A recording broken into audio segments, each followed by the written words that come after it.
الحمد للہ رب العالمین والعاقبۃ للمتقین والصلاۃ والسلام علی سید الانبیاء والمرسلین قال اللہ تعالی وتبارک فی القرآن المجید والفرقان الحمید بسم اللہ الرحمن الرحیم وانتم العالون ان کنتم مؤمنین صدق اللہ مولانا العظیم وصدق رسولہ النبی الکریم الرؤوف الرحیم اللہم نور قلوبنا بالقرآن وزین اخلاقنا بالقرآن وادخلنا الجنة بالقرآن ونجنا من النار بالقرآن قال اللہ تعالی وتبارک فی شان حبیبہ مخبرا وآمرا ان اللہ وملائکتہ یصلون علی النبی یا ایہا الذین آمنوا صلوا علیہ وسلموا تسلیما الصلاۃ والسلام علیک یا رسول اللہ وعلی آلک واصحابک یا حبیب اللہ الصلاۃ والسلام علیک یا رسول اللہ وعلی آلک واصحابک یا حبیب اللہ ز مہجوری برآمد جان عالم تراحم یا نبی اللہ تراحم ناخر رحمت للعالمینی ز محروما چرا فارغ نشینی بروں آور سرز برد یمانی کہ روئے تست صبح زندگانی عدیم طائف نالین پاکن شراک از رشتہ جہاں ماکن چے باشد گر کنی سوئم نگاہے ہمیشہ گر نہ باشد گاہے گاہے نگاہے یا رسول اللہ نگاہے پیا پہ گر نہ باشد گاہے گاہے صد ہزاراں جبریل اندر بشر بہر حق سوئے غریباں یک نظر یا رسول اللہ انظر حالنا یا حبیب اللہ اسمع قالنا اننی فی بحر غم مغرق خذ یدی ساحل لنا اشکا لنا یا صاحب الجمال و یا سید البشر من وجهک المنیر لقد نور القمر لا يمکن الثناء کما کان حقہ بعد از خدا بزرگ توئی قصہ مختصر تمام حمد و ثنا تعریف و توصیف اللہ جل مجدہ الکریم کی ذات بابرکات کے لیے جو خالق کائنات بھی ہے اور مالک شاشہات بھی۔ اللہ جل وعلا کی حمد و ثنا کے بعد حضور نبی اکرم شفیع امم رسول محتشم نبی مکرم اللہ کے پیارے امت کے سہارے رب کے محبوب دانائے غیوب مالک رقاب امم فخر عرب و عجم والی کون و مکان سیاہ لا مکان سید انس و جاں سرور لالا رخاں نیر تاباں سر نشین مہوشاں ماہ خوباں شہنشاہ حسینہ تتمہ دوراں سر خیل زہرہ جمالاں جلوہ صبح ازل نور ذات لم یزل باعث تکوین عالم فخر آدم و بنی آدم نیر بطحا رازدار ما اوہا شاہد ما طغا صاحب علم نشرہ معصوم آمنہ احمد مجتبی حضرت محمد مصطفیٰ صلی اللہ علیہ وسلم کے حضور ناز میں اپنی عقیدتوں ارادتوں اور محبتوں کا خراج پیش کرنے کے بعد معزز محترم محتشم سامعین السلام علیکم ورحمۃ اللہ وبرکاتہ۔ قرآن مجید سے جو کلمات میں نے آپ کے سامنے تلاوت کیے ہیں، اللہ تعالیٰ جل شانہ ارشاد فرماتا ہے وَأَنْتُمُ الْأَعْلَوْنَ إِن كُنتُم مُؤْمِنِينَ، اور تم ہی سربلند ہو اگر مومن بن کے رہو۔ مکے کی سرزمین سے جب حضور نے دعوت کا آغاز کیا تو بڑے تھوڑے لوگ تھے کہ جنہوں نے ابتداءً اسلام کی دعوت کو قبول کیا، اور ان لوگوں میں 2-4 لوگ چھوڑ کے باقی سارے لوگ انتہائی غریب تھے اور غلاموں کی ایک تعداد تھی۔ حضرت بلال حبشی رضی اللہ تعالیٰ عنہ، حضرت زنیرہ اور حضرت عمار ابن یاسر رضی اللہ تعالیٰ عنہ کا خاندان، یہ وہ لوگ تھے کہ جنہوں نے اس دعوت کو قبول کیا اور پھر عزیمت کی داستان رقم کی۔ 13 سال کی مسلسل تگ و تاز کے بعد جب یہ قافلہ سخت جاں یہاں سے رخصت ہو کے مدینے پہنچا تو اللہ نے ان کے سینوں میں، اہل مدینہ کے دلوں میں ایمان کی شمع روشن کی تو مسلمانوں کی ایک معقول تعداد بن گئی۔ اسلام اور کفر کا پہلا معرکہ جو بدر کے مقام پہ ہوا، اس میں مسلمانوں کی تعداد 313 تھی۔ یہ تعداد کفار کے مقابلے میں بہت تھوڑی تھی، کیونکہ وہ 1000 کا لشکر لے کر کے آئے تھے، اور یہ جو 313 تھے یہ بھی مسلح نہیں تھے سارے۔ 2 گھوڑے تھے ان کے پاس، 6 زرہیں تھیں اور 8 تلواریں تھیں، 70 اونٹ تھے اور باری باری سوار ہوتے تھے۔ اور میں نے پڑھا ہے کہ وہ تلواریں بھی سلامت نہیں تھی، کسی کا دستہ ٹوٹا ہوا تھا، کسی کی نوک ٹوٹی ہوئی تھی، کسی کو دندانے پڑے ہوئے تھے، کوئی زہر میں بجھنے والی تھی۔ اور جن کے پاس تلواریں نہیں تھی انہوں نے مدینے سے نکلتے ہوئے کھجوروں کی شاخیں توڑ لی۔ یہ اللہ کے مجاہد تھے، چلے تھے جنگ کرنے کو۔ یہودی اور عیسائی اپنی دکانوں پہ بیٹھ کے مسلمانوں کے اس گزرتے ہوئے قافلے کو دیکھ کر کے کہنے لگے، مسلمانوں تمہارے پاس تو آلات حرب و ضرب ہیں نہیں، کس بل بوتے پہ جا رہے ہو؟ کون سا آسرا ہے تمہارے پاس؟ جنگیں تو اسلحے سے لڑی جاتی ہیں، اسلحہ تمہارے پاس ہے ہی نہیں۔ تو مسلمانوں نے جو جواب دیا اس کو مورخ اسلام حفیظ جلندری نے اپنے شاہ نامے میں لکھا۔ حضور بھی چادر رحمت اوڑے اوڑے آگے جا رہے تھے، انہوں نے اشارہ کیا حضور کی طرف اور کہا، نہ تیغ و تیر پر تکیہ، نہ خنجر پر، نہ بھالے پر، بھروسہ ہے تو اس سادی سی کالی کملی والے پر۔ 16 رمضان کو یہ قافلہ بدر کے مقام پہ عمیر کی نظروں سے گزر رہا تھا، اور اس نے ابو جہل کو جا کے رپورٹ دی کہ وہ 3 اونٹ کھانے والے لوگ ہیں، یعنی 300 سے اوپر یا کچھ نیچے ہیں۔ اور عمیر نے کہا کہ میں وادیاں اور ٹیلے بھی دیکھ آیا ہوں، پیچھے کمک بھی نہیں ہے، آلات حرب و ضرب بھی تھوڑے ہیں۔ ابو جہل پہلے بڑا متکبر تھا، سرکشی تمرد اس کا اور بڑھ جاتا ہے۔ صنادید قریش کو بلا کے کہتا ہے، میں پہلے ہی کہتا تھا نا کہ 360 خداؤں کے ساتھ ایک خدا کا مقابلہ ہی کیا ہے، اب دیکھ لو کتنی تعداد ہے، اور ان کے پاس کھانے کے لیے بھی کچھ نہیں ہے۔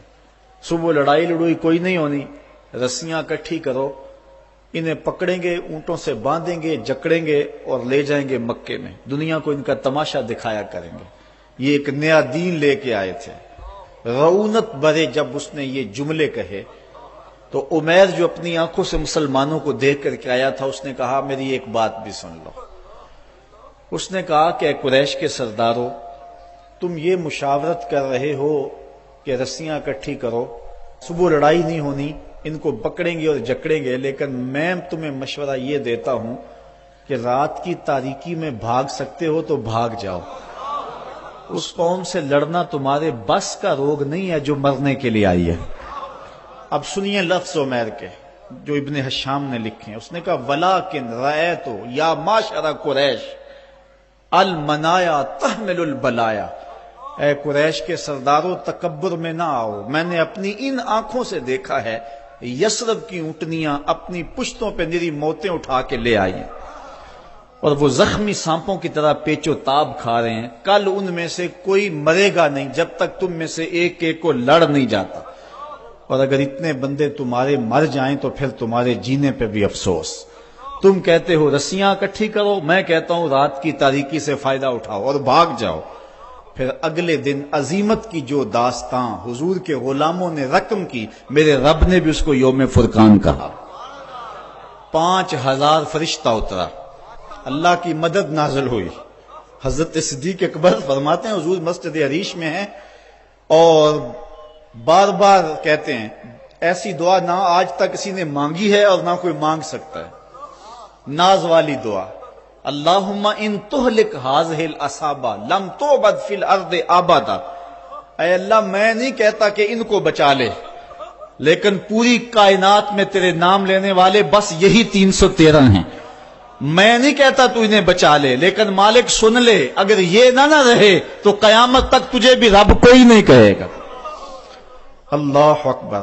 حضرت ابوبکر صدیق کہتے ہیں حضور کی چادر سر سے سرک کے کندھوں پہ آ جاتی اور کندھوں سے سرک کے پیٹھ پہ آ جاتی، میں اس چادر کو اٹھا کے پھر سر پہ رکھتا اور کہتا حسبک یا رسول اللہ، حضور بس کرو بس کرو، بس اللہ کی مدد آ جائے گی، لیکن حضور روئے جا رہے ہیں اور یہ دعا مانگے جا رہے ہیں، اللہم ان تہلک ہذہ العصابہ لم تعبد فی الارض ابدا۔ عجیب رنگ ہے، کہتے پھر اچانک حضور نے سر اٹھایا اور فرمانے لگے ابشر یا ابا بکر، ابو بکر مبارک ہو، ھذا جبریل، یہ جبریل آ رہا ہے، آخذ بانان فرسہ، گھوڑے کی لگام تھامی ہوئی ہے اور سامنے والے دانتوں پہ غبار جمع ہوا ہے، وہ دیکھو اللہ کی مدد آ گئی ہے۔ اللہ اکبر۔ اللہ نے وہ مسلمانوں کی مدد کی، وہ مدد کی، وہ داستانیں رقم ہوئیں۔ اللہ اکبر۔ پھر غزوہ تبوک بھی ہوا، پھر غزوہ احد بھی ہوا، غزوہ حنین بھی ہوا، جنگ احزاب کا مارکہ بھی لگا۔ اللہ اکبر۔ جنگ خیبر بھی بپا ہوئی، اللہ نے مسلمانوں کو عزت دی، سرخوردی دی۔ پھر وہ وقت بھی آئے، حضرت ابو عبیدہ بن جراح رضی اللہ تعالی عنہ نے حضرت عمر رضی اللہ تعالی عنہ کو لکھا کہ آپ یروشلم آ جائیں، اللہ نے بیت المقدس کو فتح عطا کر دیا۔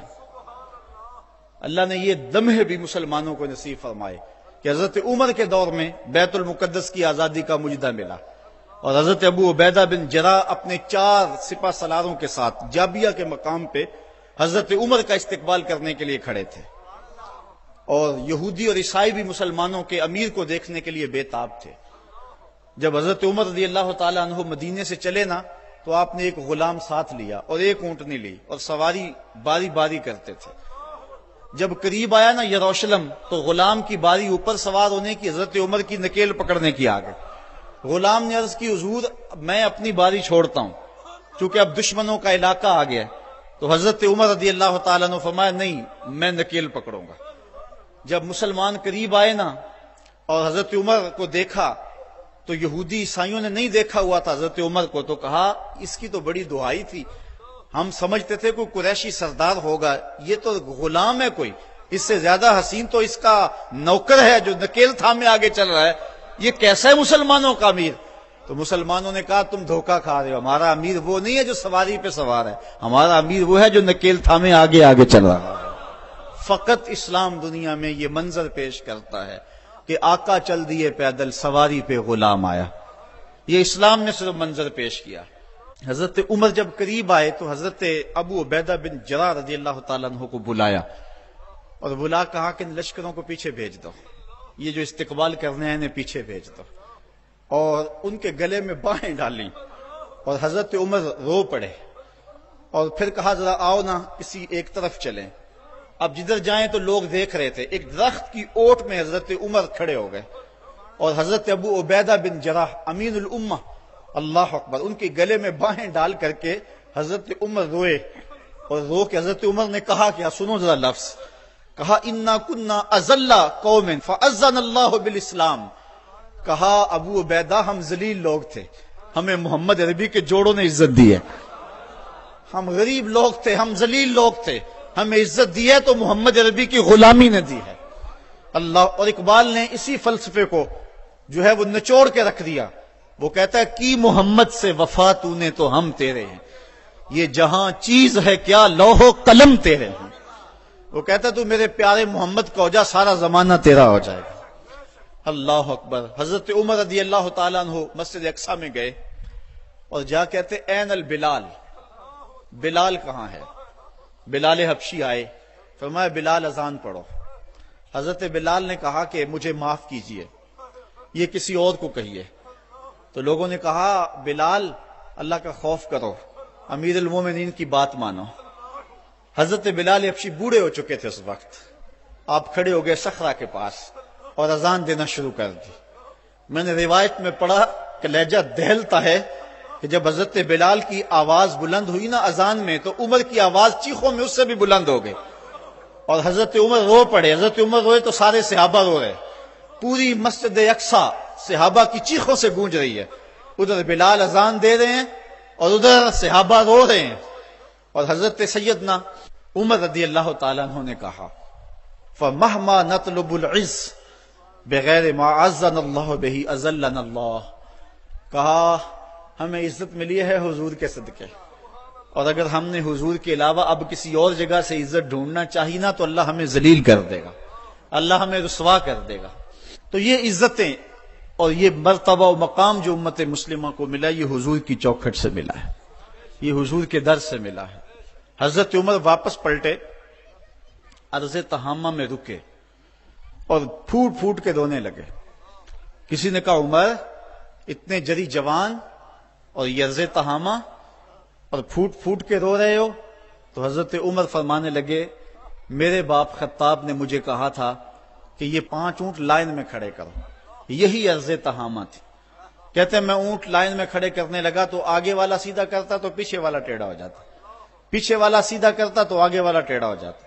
پھر میرے باپ خطاب نے مجھے بڑا مارا اور کہا ایک عرب کے بیٹے ہو کر 5 اونٹ لائن میں کھڑے نہیں کر سکتے ہو؟ کہا ایک وہ زمانہ تھا کہ عمر سے 5 اونٹ لائن میں کھڑے نہیں ہوتے تھے. کہا آج زمانہ یہ ہے 25 لاکھ مربع میل کی حکمرانی ہے, شرق سے لے کر غرب تک ساری دنیا ایک لائن میں کھڑی ہے. یہ محمد کے جوڑوں کا صدقہ نہیں ہے تو اور کیا ہے.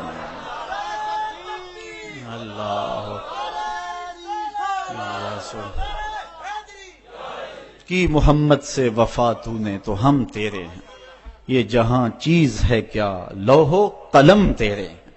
حضور سے وفا کے رشتے کو استوار تو کر کے رکھ. حضرت سفینہ رضی اللہ تعالیٰ عنہ حضور کے صحابی ہیں, جنگل میں جا رہے ہیں, ایک شیر نے انسانی بو پائی تو آپ کی طرف دوڑتا ہوا آیا.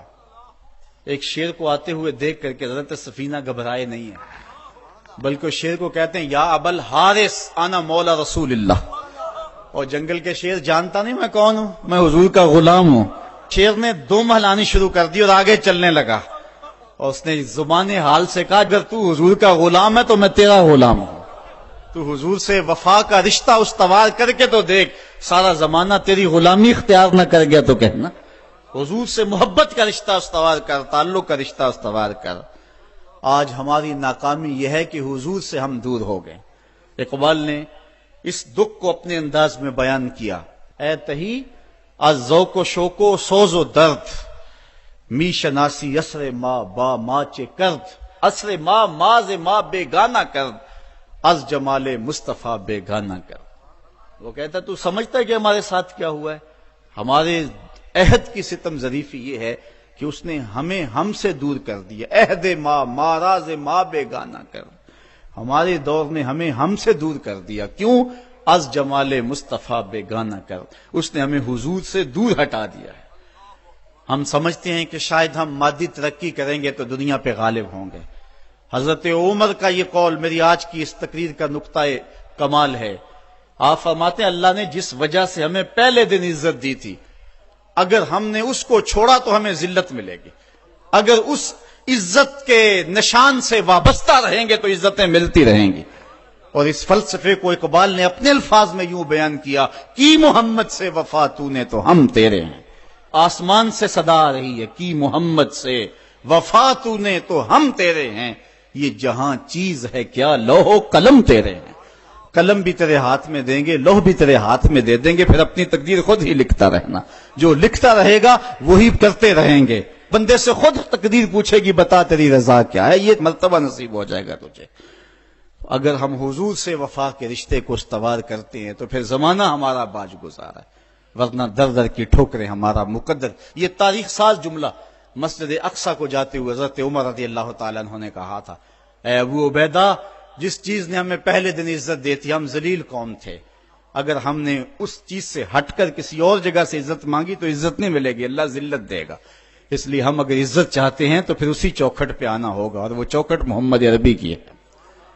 علامہ اقبال بڑا خوبصورت جملہ کہا، مغرب کا فائدہ اس میں ہے کہ وہ آگے کی طرف جائے۔ مغرب اگر آگے جائے تو اس کی مجبوری ہے، اس کے پیچھے ہے کچھ نہیں۔ اگر مغرب پیچھے پلٹے تو پیرس کی گلیوں میں کیچڑ نظر آتا ہے، اگر پیچھے پلٹے مغرب تو سوائے اندھیرے کے کچھ نظر نہیں آتا۔ لیکن اگر مسلمان پیچھے جائے تو مدینے کی گلیاں وحی کے نور سے چمکتی ہوئی نظر آتی ہیں۔ پیرس میں تو اندھیرا ہے لیکن ہمیں بغداد عروس البلاد نظر آتا ہے۔ جب شارلیمان اس کے لارڈز ابھی دستخط کرنے کی مشق سے گزر رہے تھے، ابن حزم کے قلم سے 1000 کتابیں نکل چکی تھی۔ جب یورپ ابھی سواد آشنا بھی نہیں تھا، ہمارے منجم ستاروں پہ کمندیں ڈال چکے تھے۔ اس لیے ہمیں آگے جانے کی ضرورت ہے، ہمارے تو پیچھے روشنی ہے، ہمارے پیچھے نور ہے، پیچھے اجالے۔ وہ ایک زمانہ تھا کہ بش نے کہا تھا، آپ کو یاد ہوگا 9/11 کے واقعہ کے بعد، کہ ہم تمہیں پتھر کے زمانے میں دھکیل دیں گے۔ تو مصطفی اجتماع کے موقع پہ میں نے متصل چند دن بعد بیان کے گفتگو کرتے ہوئے کہا تھا کہ گوری چمڑی والوں کے لیے پتھر کا زمانہ تو نامانوس ہوگا، لیکن ہماری زندگی کا سارا حسن تو اسی پتھر کے زمانے میں پڑا ہوا ہے۔ میں نے کہا تھا ڈراتے ہو میں اس زمانے سے، ہمیں تو لے جاؤ اس پتھر کے زمانے میں جہاں کھجور کی چٹائی پہ بیٹھ کے محمد عربی زمانے کو زندگی کا درس دے رہے ہیں۔ جب مسجدیں کچی تھی ایمان پکے تھے، وہ ٹپکتی ہوئی چھتیں لیکن ایمان پختہ، وہ ممیاتی ہوئی بکریاں، وہ جگالی کرتے ہوئے اونٹ، وہ مدینے کی کچی گلیاں لیکن پختہ کار لوگ۔ ہمیں تو لے جاؤ اس زمانے کے اندر جہاں زندگی کا حسن تھا اور زندگی کا جمال پایا جاتا تھا۔ زندگی کا سارا حسن اگر ہم ڈھونڈتے ہیں تو ہمیں اس زمانے میں ملتا ہے۔ اللہ اکبر، کبھی ہے نوجوان مسلم تدبر بھی کیا تو نے، وہ کیا گردوں تھا تو جس کا ہے کہ ٹوٹا ہوا تارا، تجھے آبا سے اپنے نسبت ہو نہیں سکتی، وہ کردار تو گفتار وہ ثابت تو سیارہ، وہ موتی علم و حکمت کے کتابیں اپنے آبا کی، جو دیکھا ان کو یورپ میں تو دل ہوتا ہے سی پارا۔ صاحبو آئیے ہم اپنے اس دور کی طرف پلٹنے کی کوشش کریں، اس دور حسین کی طرف، اس خوبصورت زمانے کی طرف، محبتوں کے اس سلسلے کی طرف جہاں نور ہی نور اور روشنی ہی روشنی نظر آتی ہے، جہاں اجالے ہی اجالے نظر آتے ہیں، جہاں محبتوں کے کھلے ہوئے گلاب نظر آتے ہیں۔ ہماری زندگی کا سارا حسن، ہماری زندگی کا سارا جمال اور ہماری زندگی کی ساری روشنی اسی دور فرخ فال کے اندر ہے اور اسی دور حسین کے اندر ہے۔ ہم نے پلٹنا اور اپنے آپ کو کھینچ کے پھر لے جانا ہے حضور کے اس دور کے اندر جب انسانی زندگی کو بانک پن تھا، جب حضور سے وفا کے رشتے اتنے گہرے تھے کہ عورتیں بھی حضور سے وفا کی بات کرتی تھی اور مرد بھی حضور سے وفا کی بات کرتے تھے، بچے بھی حضور سے وفا کی بات کرتے تھے۔ محبتوں کا سلسلہ، آج وفا کا سلسلہ ٹوٹ گیا۔ آج حضور کی توہین ہوتی ہے تو کسی کو بولنے کی توفیق نہیں ہوتی، جمہوریت پہ بات ہوتی ہے تو سارے بول پڑتے ہیں، اور محمد عربی کو گالی دی جاتی ہے تو کسی کو توفیق نہیں ہوتی ہے۔ ہم سمجھتے ہیں کہ شاید جمہوریت میں ہماری بقا ہے، کوئی سمجھتا ہے کہ ماشاء اللہ نظام کے اندر ہماری بقا ہے۔ اگر ہمیں بقا ملے گی تو محمد عربی کے قدموں سے ملے گی۔ زندگی کا سارا حسن اسی چوکھٹ کے اندر موجود ہے، ہمیں یہاں سے اجالے ملیں گے جہاں سے روشنی ملے گی۔ آؤ تمہیں وفا کی ایک کہانی سناؤں، آؤ محبتوں کی ایک کہانی سناؤں۔ مدینے کا شہر ہے، اللہ کے محبوب جلوہ فراز ہیں، مسجد نبوی میں ہر لمحہ نور برستا تھا۔ آقا تشریف فرماتے اور صحابہ حضور کے گرد یوں بیٹھتے جس طرح چاند کے گرد ہالہ ہوتا ہے اور بدر تمام کے گرد ستارے ہوتے ہیں۔ آقا باز و تلقین کرتے، لوگ سنتے، من میں اتارتے، روحوں کو تازگی دیتے۔ ایک چھوٹا سا بچہ ہے جو ننھے ننھے پاؤں سے چل کے مسجد نبوی میں پہنچ جاتا ہے، نام اس کا عمیر ہے، بمشکل سے بولنا سیکھا ہے اس نے۔ آقا کریم علیہ السلام کی خدمت میں کبھی وہ اپنے چچا جلاس بن سوید کے ساتھ جاتا ہے، کبھی وہ اکیلا بھی چلا جاتا ہے۔ ایک دن اس کا چاچا نہیں گیا لیکن بچہ گیا اور حضور کی بات سنی. آقا کریم نے آخرت کے بارے میں، قیامت کے بارے میں نقشہ بیان کیا. جب وہ بچہ واپس پلٹا نا تو اپنے چچا کو کہتا ہے یا اماہ سمیت رسول اللہ صلی اللہ علیہ وسلم یخبرنا عن الساعہ حتی کانی اراہا رای العین. اے میرے چچا، آج میں نے حضور کو قیامت کا ذکر کرتے دیکھا ہے، اور حضور نے ایسا ذکر کیا ہے کہ قیامت کا نقشہ میری آنکھوں کے سامنے آ گیا تھا.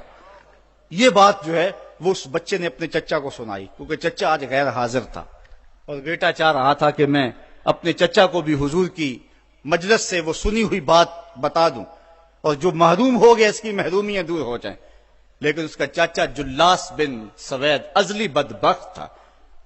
اس نے کہا واللہ لو کان محمد صادقا لنحن شر من الحمیر. اللہ کی قسم اگر محمد سچا ہے نا تو ہم گدھوں سے بھی پھر گئے گزرے. جب یہ بات کہی اس نے تو اس بچے کے پاؤں تلے سے زمین نکل گئی کہ میرا چچا کیا بول رہا ہے. یہ تو مجھے انگلی لگا کہ مسجد نبوی میں لے جایا کرتا تھا اور اس نے یہ کیا بات کہہ دی، یہ تو منافق نکلا. اللہ اکبر. اس بچے کی حیرت کی انتہا نہ رہی کہ یہ کیا ماجرا ہو گیا. اس بچے نے جو لفظ کہا اب سنیے. اس نے کہا یا امی، اے میرے چچا، واللہ انکا کنت من احب الناس الی قلبی. اللہ کی قسم میرے دل کو سب سے اچھا اگر کوئی لگتا تھا بندہ تو وہ تو تھا. میں تیرے سے پیار کرتا تھا اس لیے تو مجھے انگلی سے لگا کے حضور کی چوکھٹ پہ لے جایا کرتا تھا. مجھے اس لیے تو پسند تھا، مجھے کائنات میں سب سے محبوب تو تھا. واللہ لقد اصبحت الان ابغضهم الی قلبی جمیعا. اور اب میری حالت یہ ہے جتنا برا تو لگتا ہے واللہ مجھے کوئی بھی نہیں لگتا. یا امی انا بین الاثنتین. ہمارے ماں باپ کو بان اس بچے کے حضرت عمیر بن سعد رضی اللہ تعالیٰ عنہ کہتا یا امی، اے میرے چچا، واللہ انکا کنت من احب الناس الی قلبی. اس زمانے میں سب سے پیارا مجھے تو لگتا تھا. واللہ لقد اصبحت الان ابغضهم الی قلبی جمیعا. اور آج سب سے زیادہ مجھے برا تو لگتا ہے. آگے لفظ سنیے بچے کے. یا امی انا بین الاثنتین. چچا جی اب میں ایسے دو راہے پہ کھڑا ہو گیا ہوں، دو راستے جاتے ہیں. ایک راستہ تو میرے لیے یہ ہے اما ان اخون اللہ و رسولہ فلا اخبر الرسول. ایک راستہ تو یہ ہے کہ میں اللہ اور اس کے رسول سے خیانت کروں اور جو تیری بات ہے وہ رسول اللہ کو نہ بتاؤں. ایک تو یہ راستہ ہے کہ میں حضور سے خیانت کروں، اللہ سے بھی خیانت کروں، اور جو تو نے کہا ہے، جو تو نے بدتمیزی کی ہے، میں وہ بات حضور کو نہ بتاؤں. وَإِمَّا أَنْ أُخْبِرَ الرَّسُولَ وَلْيَكُنْ مَا يَكُونُ. اور دوسرا راستہ میرے پاس یہ ہے کہ جو تو نے کہا ہے میں جا کے حضور کو بتاؤں، پھر جو ہو سو ہو. بس اب میرے پاس دو ہی راستے ہیں. فقال جلاس بن سوید. اس کے چچا جلاس بن سوید نے کہا انت طفل غض لا يصدقك الناس فقل ما شئت. تو نا سمجھ سا بچہ ہے، چھوٹا سا بچہ ہے، تیری بات کس نے ماننی ہے، جا جو جی چاہتا ہے کہہ لے. وہ بچہ اٹھا اور حضور کی مجلس میں پہنچ گیا، حضور کی چوکھٹ پہ حاضر ہوا. اور وہ بچہ کیا کہتا ہے، صاحبو ان کانوں سے نہیں، ان جملوں کو دل کے کانوں سے سننا ہے. اور اس دعا کے ساتھ اللہ ہماری نسل کو بھی حضور کا ایسا پیار دے، حضور کی محبتیں دے. وہ کیا کہتا ہے، یا رسول اللہ صلی اللہ علیہ وسلم الجلاس بن سوید خان اللہ و رسولہ.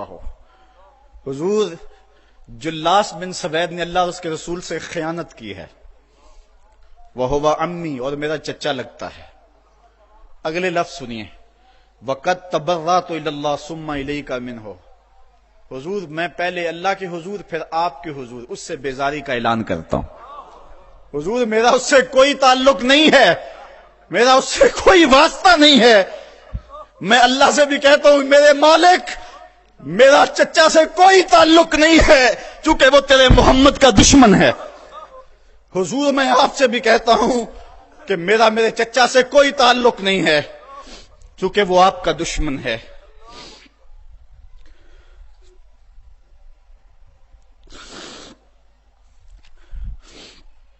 کالا وماذا قال، حضور نے فرمایا بچے اس نے کیا کہا ہے؟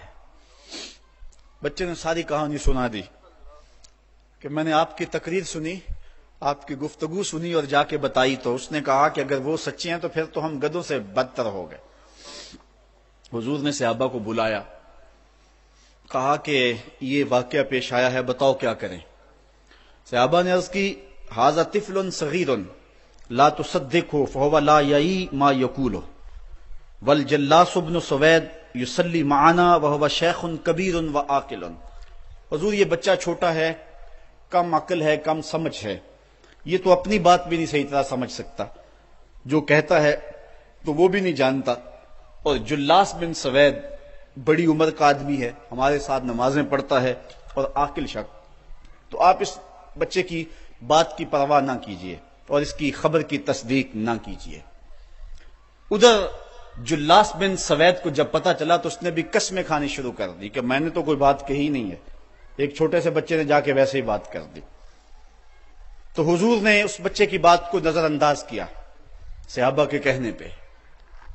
اب اس بچے نے جب دیکھا کہ میری بات حضور نے قبول نہیں کی ہے تو اس نے جھولی پھیلا لی اور آسمان کی طرف دیکھ کر کے کہا اللہم ان کنت صادقا فصدقنی وان کنت کاذبا فکذبنی، اے اللہ اگر میں جھوٹا ہوں تو مجھے جھوٹا کر دے، اور اگر میں سچا ہوں تو میری سچائی کا اعلان کر دے۔ یہ بچے نے جب بات کی تو ابھی اس نے منہ پہ دعا مانگ کے ہاتھ نہیں پھیرے تھے کہ جبریل آ گئے، اور سورہ توبہ کی آیت نازل ہوئی یحلفون باللہ ما قالوا وَلَقَدْ قَالُوا كَلِمَةَ الْكُفْرِ وَكَفَرُوا بَعْدَ اسلامہم، یہ قسمیں کھاتے ہیں کہ ہم نے یہ بات نہیں کی ہے، محبوب انہوں نے اسلام لانے کے بعد کلمہ کفر بولا ہے، انہوں نے کلمہ کفر بولا ہے، اس نے بات کہی ہے۔ تو اللہ تعالیٰ کے محبوب نے اس بچے کو اپنے پاس بلایا، کہا مرحبا بالذی صدقہ ربہ من فوق سبع سماوات، خوش آمدید وہ بچے جس کی 7 آسمانوں سے اوپر رب نے بھی گواہی دی ہے، جس کی رب نے بھی گواہی دی ہے۔ پھر حضور نے اس بچے کے کان کو پکڑا اور فرمایا وفت اذنک یا غلام وصدقک ربک، بچے تیرے کان نے ٹھیک ہی سنا تھا، اور تو وہ ہے جس کی گواہی اور جس کی تصدیق میرے رب نے فرمائی۔ اللہ اکبر۔ حضرت عمر رضی اللہ تعالیٰ عنہ کا دور آیا تو انہوں نے حضرت عمیر بن سعد انصاری رضی اللہ تعالیٰ عنہ کو حمص کا گورنر بنا دیا، اور پھر جب وہ فوت ہوئے تو حضرت عمر روئے، فرماتے کاش کہ میرے پاس عمیر جیسا کوئی دوسرا آدمی ہوتا اور میں مسلمانوں کی محافظت کے لیے اسے مقرر کرتا۔ اللہ اکبر۔ تو حضور علیہ الصلوۃ والسلام کی محبت اور حضور کے ساتھ وفا کا یہ رشتہ اور یہ تعلق اور یہ گہرا ربط اللہ تعالیٰ کی محبت کا بندے کو مستحق کرتا ہے۔ اللہ نے بھری بزم کے اندر اس بچے کو عمیر بن سعد رضی اللہ تعالیٰ عنہ کو جھوٹا نہیں ہونے دیا۔ تو اقبال کہتا ہے کی محمد سے وفا تو نے تو ہم تیرے ہیں، یہ جہاں چیز ہے کیا لوح و قلم تیرے ہیں۔